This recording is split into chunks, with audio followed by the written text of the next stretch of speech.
തന്റെ ഗോത്രത്തിൽ ചെന്ന് ഓരോ വീടും കയറിയിറങ്ങി ലാ ഇലാഹ ഇല്ലല്ലാഹ് പറഞ്ഞു കൊടുത്തു. ആ ഗോത്രം മുഴുവൻ ഇസ്ലാം സ്വീകരിച്ചു. ദഅവത്ത് കൊണ്ട് തന്റെ ഗോത്രത്തിലുള്ള മുഴുവൻ ആളുകൾക്കും ഈ സന്ദേശം എത്തിച്ചു കൊടുത്ത് ഇസ്ലാമക്ക് കൊണ്ടുവന്നു. അന്ന് ഒരാൾ മാത്രമാണ് ഇസ്ലാം സ്വീകരിക്കാതിരുന്നത്. ആ മനുഷ്യൻ പിന്നെ ഇസ്ലാം സ്വീകരിക്കുന്നുണ്ട്. ഉഹുദ് യുദ്ധം നടക്കുമ്പോ ഒരു ഉടുമുണ്ട് മാത്രം എടുത്ത് റസൂലിന്റെ മുന്നിൽ വന്നിട്ട് പറയാണ് അഷ്ഹദു അല്ലാ ഇലാഹ ഇല്ലല്ലാഹ്. നേരെ ഉഹുദിലേക്ക് എടുത്തു ചാടി ശത്രുവിന്റെ വെട്ടേറ്റ് മരണപ്പെട്ടു. റസൂല് പറഞ്ഞു അമീല ഖലീൽ വനാല കസീർ. വളരെ കുറച്ചേ ചെയ്തിട്ടുള്ളൂ. ഒരു സുജൂദ് പോലും ചെയ്തിട്ടില്ല, ഒരു റുക്കൂ പോലും ചെയ്തിട്ടില്ല, ഒരു പേജ് പോലും ഖുർആൻ പാരായണം ചെയ്തിട്ടില്ല. വളരെ കുറച്ചേ ചെയ്തിട്ടുള്ളൂ. ഒരുപാട് അവൻ നേടി. ആ മനുഷ്യനും പിന്നെ ഇസ്ലാം സ്വീകരിച്ചു. ഞാൻ പറഞ്ഞു വരുന്നത് 30-ാമത്തെ വയസ്സിൽ ഇസ്ലാം സ്വീകരിച്ചു, 35-ാമത്തെ വയസ്സിൽ മരണപ്പെട്ടു.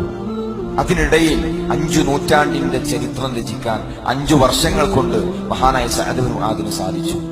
നമ്മളൊക്കെ എത്ര കാലായി അള്ളാന്റെ ഭൂമിയിൽ അള്ളാന്റെ വെള്ളം കുടിച്ച് അള്ളാഹുവിന്റെ വായു ശ്വസിച്ച് ഈ ഭൂമിക്ക് ഭാരമായിട്ട് ഇങ്ങനെ ജീവിക്കുന്നു. എന്ത് ചെയ്തു ദീനിനു വേണ്ടി, എന്ത് ചെയ്തു അള്ളാഹു തആല നമുക്ക് നൽകിയ അനുഗ്രഹങ്ങൾക്ക് പകരമായി ആത്മാർത്ഥമായിട്ട് നമ്മളൊന്ന് ആലോചിക്കണം. ബദർ ഇങ്ങനെ നടക്കാൻ ശത്രുക്കൾ മുന്നിൽ വന്ന് നിൽക്കുമ്പോൾ റസൂൽ ചോദിക്കുന്നുണ്ട്, ബദറിലേക്ക് പോകണോ? 3 ഇരട്ടി ശക്തവാന്മാരായിട്ടുള്ള കുടില ബുദ്ധിയുള്ള കുശാഗ്ര ബുദ്ധിയുള്ള മക്കയിലെ മുശ്രിക്കീങ്ങളാണ്.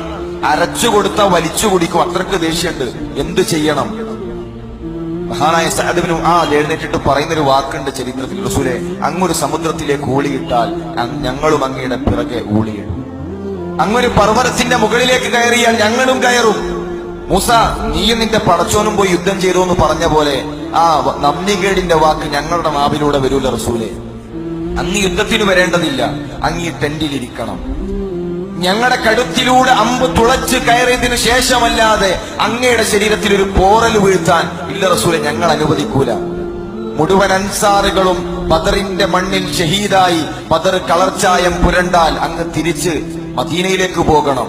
അവിടെ അങ്ങയെ കാത്ത് ജീവന തുല്യം സ്നേഹിക്കുന്ന സ്വഹാബാക്കളുണ്ട്.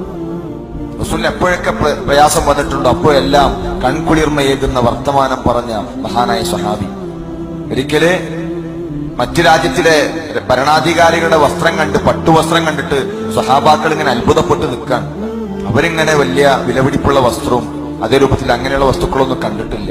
അത് കണ്ടിങ്ങനെ അത്ഭുതത്തോടുകൂടി നോക്കി നിൽക്കുമ്പോ റസൂല് പറയാണ്, സഅദ് ഇബ്നു മുആദിന് നാളെ അല്ലാഹുവിന്റെ സ്വർഗത്തിൽ കിട്ടുന്ന മിന്ദിയിൽ കർച്ചീഫ് ഇതിനേക്കാൾ എത്രയോ ഉന്നതമാണ്.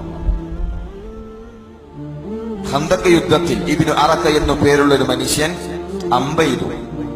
അത് മഹാനായ സ്വഹാബിയുടെ തുടയിൽ തറച്ച് അദ്ദേഹത്തെ മദീന പള്ളിയോട് ചേർത്ത് കിടത്തി. റസൂൽ സല്ലല്ലാഹു അലൈഹി വസല്ലം തങ്ങൾ സുബഹിക്ക് പള്ളിയിലെത്തിയപ്പോ പള്ളിയിൽ രക്തപ്പാട് കാണാൻ. റസൂൽ ചോദിച്ചു, എന്താണ് ഈ രക്തപ്പാട്? മഹാനായ സഅദ് ഇബ്നു മുആദ് അദ്ദേഹത്തിന്റെ ശരീരത്തിൽ നിന്ന് ഒലിച്ചിറങ്ങിയ രക്തമാണെന്ന് കേട്ടപ്പോ റസൂൽ സല്ലല്ലാഹു അലൈഹി വസല്ലം തങ്ങളുടെ കണ്ണുകൾ നനഞ്ഞു. ഞാൻ സൂചിപ്പിച്ചു വരുന്നത് വളരെ കുറച്ചു കാലം, 5 വർഷം അത്രേ കിട്ടിയിട്ടുള്ളൂ. നമ്മളൊക്കെ എത്ര കാലായി ഖുർആൻ ക്ലാസ് കേട്ട് അതേ രൂപത്തിൽ മലയാള ഖുതുബ കേട്ടിട്ട് ഈ ഭൂമിയിലുണ്ട്. എന്ത് ചെയ്തു ദീനിനു വേണ്ടി? എത്ര നമ്മൾ ചെയ്തു?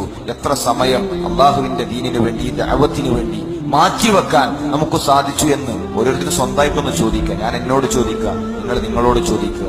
പോരാന്ന് തോന്നാണെങ്കിൽ, ജീവിതത്തിൽ മാറ്റം വരുത്തണമെന്ന് നമുക്ക് തോന്നുന്നുവെങ്കിൽ തീർച്ചയായും അതിനനുസരിച്ചു കൊണ്ടുള്ള ഒരു മാറ്റം നമ്മുടെ ജീവിതത്തിൽ വേണം. ഈ സ്വഹാബി പോലും ഖബറിന്റെ ശിക്ഷ അനുഭവിച്ചു എന്നാണ്. നമുക്കൊന്നും നമ്മുടെ ചിന്തപ്പോൾ അവിടേക്കൊന്നും എത്തിയിട്ടില്ല. ആ സ്വഹാബി പോലും മലക്കുകൾ ആകാശഭൂമികളിലേക്ക് ഇറങ്ങി വന്നു. മയ്യത്ത് നമസ്കാരത്തിന് നേതൃത്വം നൽകിയത് പ്രവാചകൻ സല്ലല്ലാഹു അലൈഹി വസല്ലം തങ്ങളാണ്. പക്ഷെ ആ സ്വഹാബിയെ ഖബറിൽ വെച്ച് റസൂല് പഠിപ്പിച്ചൊരു പാഠമുണ്ട്. തീർച്ചയായും ഖബറിനൊരു ഇടുക്കമുണ്ട്. ഇന്നലിൽ ഖബരി ലഅത്ത. സ്വഹാബാക്കളെ, തീർച്ചയായും ഖബറിനൊരു ഇടുക്കമുണ്ട്. ആ മയ്യത്ത് ഖബറിലേക്ക് ഇറക്കി വെച്ചാൽ ആ ഖബറൊന്ന് അടച്ചുപൂട്ടും. ആ മനുഷ്യന്റെ വാരിയല്ലുകളൊന്ന് കൂടി പിണരുക തന്നെ ചെയ്യും. ആരെങ്കിലും ഖബർ വെറുതെ വിടുമായിരുന്നെങ്കിൽ ഇതാ ഈ കിടക്കുന്ന സഅദ് ഇബ്നു മുആദിനെ വെറുതെ വിടണമെന്നാണ്. മഹാനായ സ്വഹാബിക്ക് പോലും ഖബറിൽ പ്രയാസങ്ങൾ സഹിക്കേണ്ടി വന്നിട്ടുണ്ട് എങ്കിൽ നമ്മളൊക്കെ എപ്പോഴും ആലോചിക്കണം, ഞാൻ മരിച്ചാൽ എന്റെ ഭാര്യനെ ആര് നോക്കും? എന്റെ മക്കളാര് നോക്കും? പെരപ്പണി തുടങ്ങിയിട്ടുള്ളൂ, ബാക്കി ആര് നോക്കും? അതാണ് നമ്മുടെ ചിന്തയിൽ ഒതുങ്ങി നിൽക്കുന്നത്. യതീംഖാനയിലൊക്കെ 5 ദിവസം ബിരിയാണിയാണ്.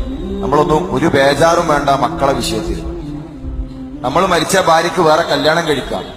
പെരപ്പണിയൊക്കെ മഹല്ല് കമ്മിറ്റിക്കാരിട്ട് നോക്കിക്കോളും. ഇവിടെ സക്കാത്ത് സലീലൊക്കെ ഇഷ്ടം പോലെ പൈസ ഉണ്ട്. ആ ബേജാറൊന്നും ആർക്കും വേണ്ട. ഞാൻ മരിച്ചാൽ എന്റെ ഖബർ, എന്റെ പരലോകം, എന്റെ സ്വർഗം, എന്റെ നരകം, ആ വിഷയത്തിൽ നമ്മളൊന്ന് സ്വാർത്ഥരാകണം. നമ്മളിങ്ങനെ ഇരിക്കുമ്പോ എവിടെ എത്തിയെന്ന് ചോദിച്ചാൽ നമ്മൾക്ക് പറഞ്ഞൊരു മറുപടി ഉണ്ട്. ഞാനിങ്ങനെ മോളെ പറ്റി ആലോചിക്കായിരുന്നു. കല്യാണത്തിന്റെ പ്രായം, നല്ലൊരു കാര്യം കിട്ടിയിട്ടില്ല. ഓളൊരുത്തന്റെ കയ്യിൽ ഏൽപ്പിക്കാതെ സമാധാനം കിട്ടില്ല. ഒരു പഠനം കഴിഞ്ഞിട്ട് 2 കൊല്ലം ഇതുവരെ ഒരു പണിയൊന്നും റെഡി ആയിട്ടില്ല. അത് കിട്ടിയാലെന്ന് സമാധാനാകൂ. അതാണ് നമ്മുടെ ചിന്ത. സഹാബാക്കളോട് ചോദിക്കുമ്പോ എവിടെ എത്തിയെന്ന് ചോദിക്കുമ്പോ ഇതാ ഞാൻ ആ സിറാത്തു പാലത്തിലാണ്. സിറാത്തിലെത്തിയിട്ടുണ്ട്. എന്റെ ഖബറ് കഴിഞ്ഞ്, എന്റെ വിചാരണ കഴിഞ്ഞ് ഇങ്ങനെ സിറാത്തു പാലത്തിൽ എത്തി നിൽക്കാണ്. അങ്ങനെയാണ് അവരുടെ ചിന്ത പോകുന്നത്. ഞാൻ സൂചിപ്പിച്ചു വരുന്നത് ആ രൂപത്തിലേക്ക് നമ്മുടെ ചിന്തകളെ ഒന്ന് മാറ്റാൻ, ആത്മാർത്ഥമായി ഒന്നും കൈകളില്ല എന്ന തിരിച്ചറിവോടുകൂടി ഒരൽപ്പം അള്ളാഹുവിന്റെ മാർഗത്തിൽ ഒന്ന് ത്യാഗത്തിനിറങ്ങാൻ, മണ്ണിലിറങ്ങി പണി